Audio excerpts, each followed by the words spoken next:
Hey, good morning once again, church. Welcome again to the Living Hope Today study. So happy you're here.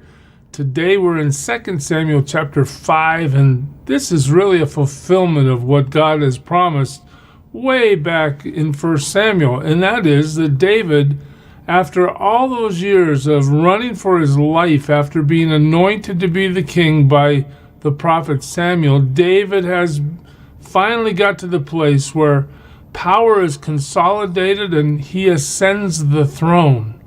And we'll see it today. Let's look at it as we go through the passage. Verse 1, all the tribes of Israel.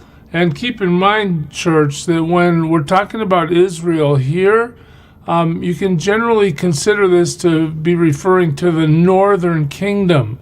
Judah's in the south.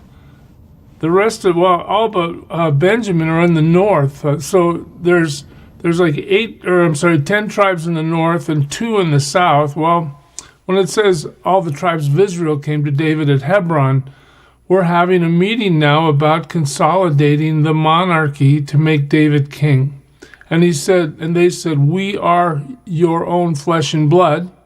Okay, we all descended from Abraham. In the past, while Saul was king over us, you were the one who led Israel on their military campaigns. Right, you remember Saul got so upset because the ladies were singing Saul killed his 1,000 and David his 10,000. And look at this. This is so fascinating to me. And the Lord said to you, you will be my shepherd, my people Israel, and you will become their ruler. So the northern kingdom, even though Ishbosheth was installed as king in the north, they've always known that God had said David was to be the ruler. When all the elders of Israel had come to King David at Hebron, the king made a compact with them at Hebron before the Lord. And what happened? They anointed David king over Israel. Okay, power consolidated, all 12 tribes under the rulership of King David. David was 30 years old when he became king, and he reigned 40 years. That's a common sentence that we'll get to as we go through the rest of the history of the Bible. As these stories unfold, there's always or almost always a reference to when the king took power and how long he ruled. David, 30, he ruled 40 years, a long time. In Hebron, he reigned over Judah 7 years and 6 months. So that's how long the kingdom was divided during David's time. And in Jerusalem, he reigned over all Israel and Judah 33 years. So now we're going to see David end up in Jerusalem. Remember, he's in Hebron right now. Verse 6, the king and his men marched to Jerusalem to attack the Jebusites. So he's in Hebron. He reigns in Jerusalem, but we got to get these Jebusites out of Jerusalem. They have conquered the city, owned the city for a long time. They don't seem to think that they need to get out of the way. The king and his men marched to Jerusalem to attack the Jebusites who live there. First order of business, we're going to set up the throne in Jerusalem, and that means the Jebusites are going to go. The Jebusites said to David, you will not get in here. Even the blind and the lame can ward you off. They thought David can't get in here. They thought Jerusalem was absolutely impenetrable. Nevertheless, David captured the fortress of Zion, the city of David. We're not given much of a battle description here. We're just told that he went up there and he conquered them. And on that day, David said, anyone who conquers the Jebusites will have to use the water shaft to reach those lame and blind who are David's enemies. So David basically turns the tables on them and says, look, you guys are the lame and blind ones.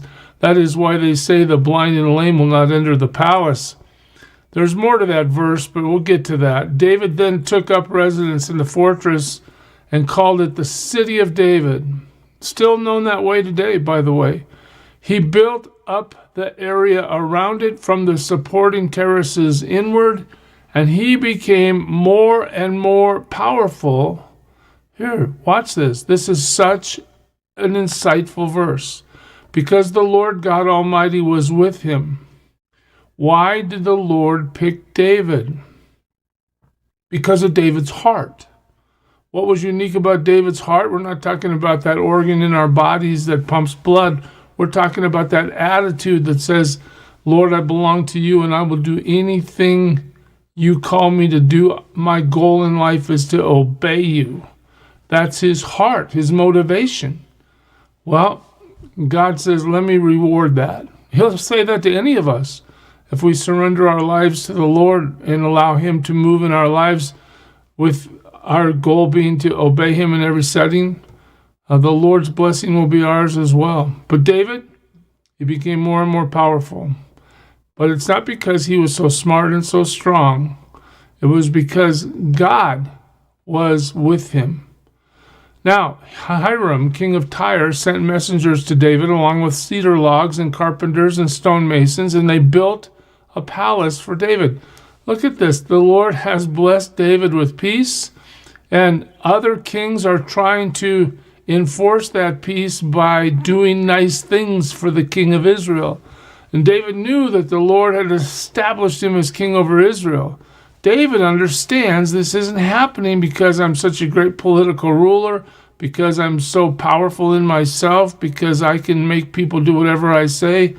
No, David's heart, he knows it's the Lord that's made these things happen. The Lord had established him as king over Israel and had exalted his kingdom for the sake of his people Israel.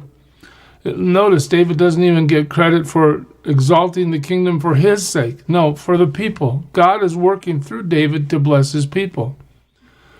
But after he left Hebron, David took more concubines and wives in Jerusalem, and more sons and daughters were born to him. So now the king is increasing the lineage. These are the names of the children born to him there. Shammua, Shobab, Nathan, Solomon. Oh, that rings a bell. Solomon. Ibhar, Elishua, Nepheg, Japhia, Elishama, Eliada, and Eliphalet. All right. Lots of kids. What are kids? They're a blessing from God. When the Philistines heard that David had been anointed king over Israel, they went up in full force to search for him. Now what's happening here? They hate Israel. Their intention is not to support him or build something for him. Their intention is to kill him. But David heard about it and went down to the stronghold. So David understands how to hide, how to run for his life, how to gather his strength for battle. Now the Philistines had come and spread out in the valley of Rephaim. But now watch this. So David inquired of the Lord. Just stop right there. This sets him apart from almost every king. David says, God, I don't have the wisdom, I don't have the power, I don't have the strength to accomplish your will by myself. I'm willing to be a tool in your hand. I'm willing to be used by you to accomplish your purpose. You just need to tell me what to do. I'm not going to go until I know. David inquired of the Lord. What was the question? Shall I go and attack the Philistines? Will you hand them over to me? And the Lord answered him, Go. Look at this. The Lord guides David. Go, for I will surely hand the Philistines over to you. So, in response to God's assurance, what does David do? He has great courage. So David went to Baal Perazim, and there he defeated them. And he said, As waters break out, the Lord has broken out against my enemies before me. Again, David not only obeys God after asking God what to do, but then gives God the credit. The Lord has broken out against my enemies before me. You see the heart of David as he serves the God he loves. He lives by faith. This is why God can exalt him. This is why God wanted him to be king. This is why God keeps telling us, will you give me your life? Excuse me. Will you allow me to run your life and lead you and guide you? Will you follow me, as Jesus asks us? Well, here you see what happens to those who obey. So that place was called Baal Perazim. Notice that the Philistines get defeated? Well, the Philistines abandoned their idols there. David and his men carried them off. Once more, the Philistines came up and spread out in the valley of Rephaim. So they didn't learn the first time. We're going to do it again. So David does the same thing. Again, not relying on his own strength, wisdom, power, might, understanding. David inquired of the Lord. And he answered, do not go straight up, but circle around behind them and attack them in front of the balsam trees. So notice this. Now the Lord's not only approving the attack, but he's giving the strategy on how to win the battle. God is intimately involved in helping David conquer the enemies of Israel. As soon as you hear the sound of marching in the tops of the balsam trees, move quickly, because that will mean the Lord has gone out in front of you to strike the Philistine army. Look at this. We're told in verse 24 it's going to be God himself that's going to take the action that's going to make the victory possible and cause the defeat of his enemies. So David did as the Lord commanded him. And what happens? Just notice that so simple verse. David did what? He did what God told him to do. Oh, wow. Gee, guess what? God's telling us to do stuff today, right? He's telling us how to live. His word is true. How does David attain the victories in his life as the newly ascended king? He asks God what to do. When God tells him what to do, he does it. Sounds so basic, so simple, doesn't it?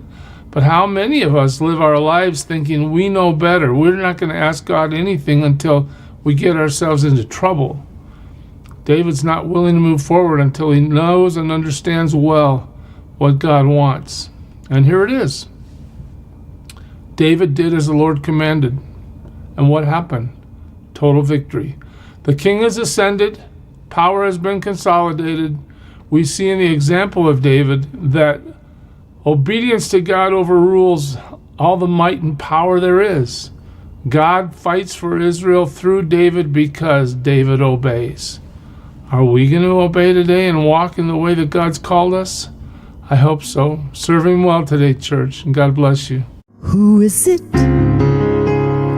who for sinners shed his blood, and now for cleansing all can plunge beneath that flood? It's Jesus. But do you know who he is?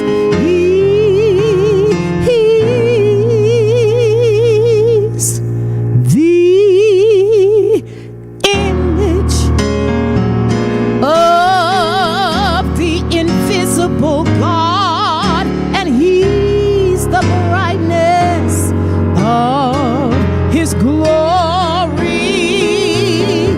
the first, the last, the future, the past. He is God.